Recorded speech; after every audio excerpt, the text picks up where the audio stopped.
Breathe for a second. Foxborough has that something's about to happen feel. And it's not just the cold. Today we've got 4 signals. And one of them is the kind of detail nobody's really talking about. An underdog is being shoved into dirty work stats at the exact moment the lights get brightest. The injury picture might finally unlock the version of this defense we've been waiting to see. Or it might be hiding one last trap. There's an off-field situation that's going to split the fan base. Be honest, do you trust the Patriot way when the noise gets loud? Because in January, one small detail decides who actually suits up and who watches. Alright, if you're riding with Patriots Nation, hit like, subscribe, and drop your take in the comments because this one's gonna start arguments. Here's the thing, some stories sound like a movie until you remember where we are. This is New England. Nothing gets handed to you. Think about Efton Chisholm III, Eastern Washington, undrafted in April. He had multiple teams interested, and he chose the Patriots. And even after that, he's a healthy scratch for the first 5 games, standing there on Sundays, wondering if he'll ever get a real shot. Now it's 2 days before his first playoff game at Gillette Stadium, and he's not just on the roster. He's contributing, filling in for injured wide receiver Mac Hollins. And Hollins isn't just a big body in the red zone. He's the ugly stuff that makes an offense function. Blocking, physical routes, effort plays that don't show up in a box score, but absolutely change drives. Chisholm isn't built like Hollins. 5 foot 10 inches, 198 versus 6 foot 4, 221, but he's trying to be a reasonable version of that role. He said it straight. He's grateful for the opportunity, not taking it for granted, trying to keep the dirty work going while bringing his own energy. He also said the vets have been telling him, don't make it bigger than it is.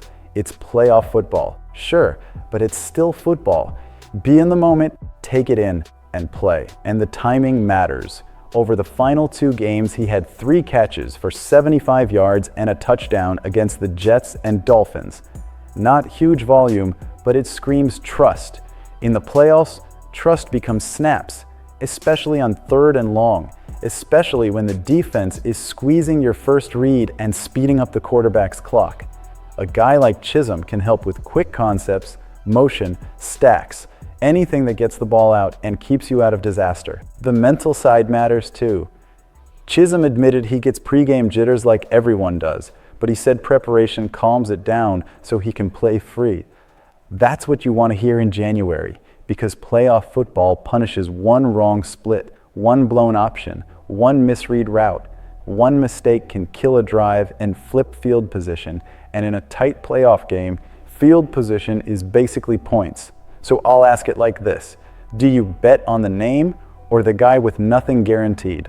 Starving for a moment, willing to do the grimy stuff to keep drives alive?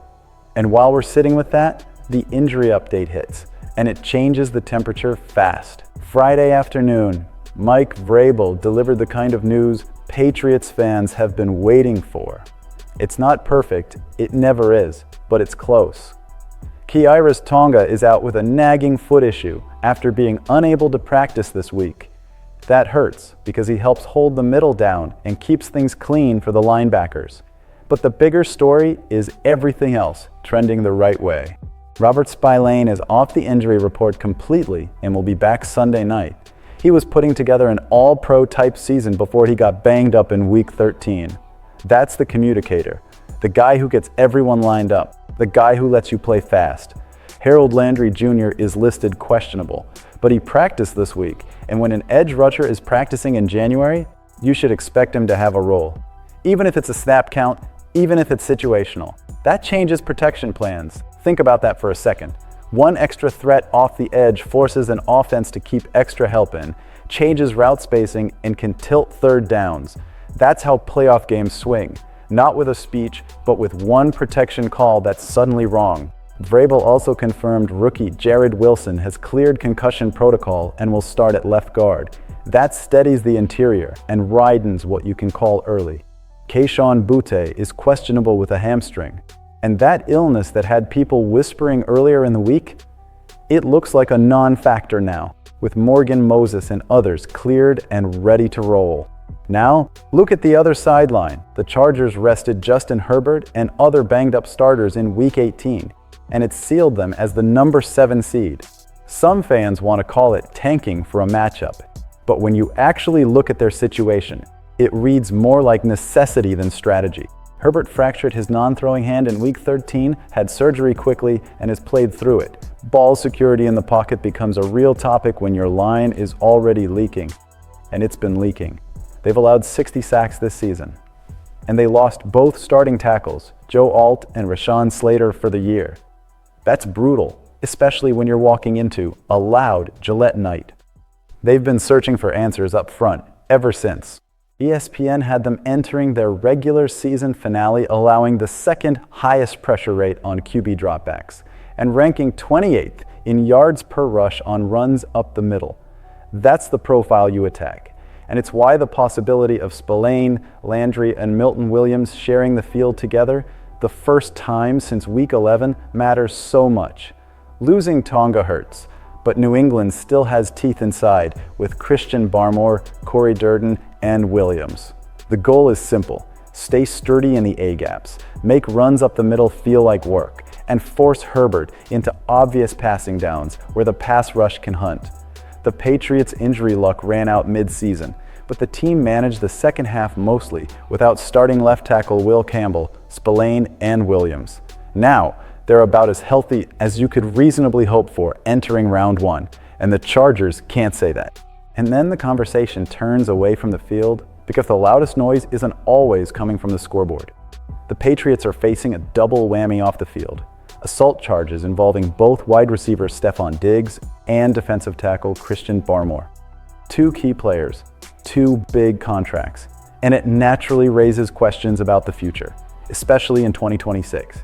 But right now, the calendar is the key. Arraignment has been postponed until February 13, 5 days after the Super Bowl. The Boston Globe's Travis Anderson wrote that a judge granted Diggs' request to move the date from January 23rd to February 13, and Judge Jan-Marie Carroll approved it. Diggs' lawyer, David Meyer, said Diggs sought the delay because he had a previously scheduled professional commitment on January 23rd.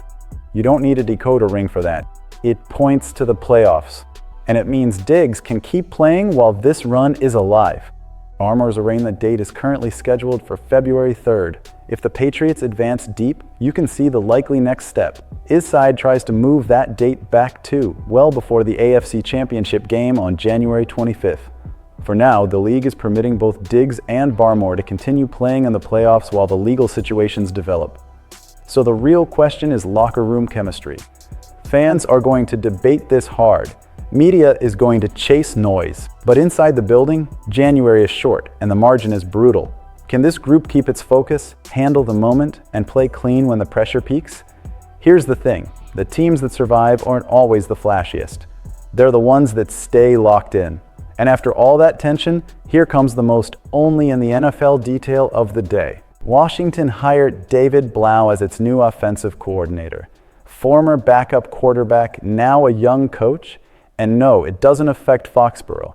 The fun fact is that Blau is married to Olympic hurdler Melissa Gonzalez, the older sister of Patriots corner Christian Gonzalez. That's it. No conspiracy, no tampering fantasy. Just a reminder, the NFL is huge on Sundays and weirdly small the rest of the week.